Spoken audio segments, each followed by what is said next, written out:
I'm Jill Hinley with some important information for technicians who work on vehicle air conditioning systems.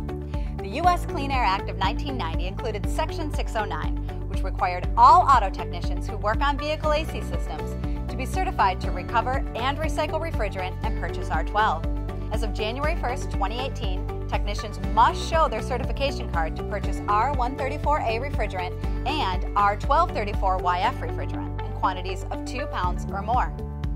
If you were previously Section 609 certified any time since 1991, you do not have to be recertified. There is no mandatory recertification.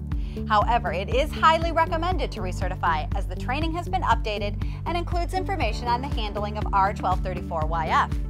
If you were previously Section 609 certified, you can obtain a reprint of your credentials from the provider you received them from.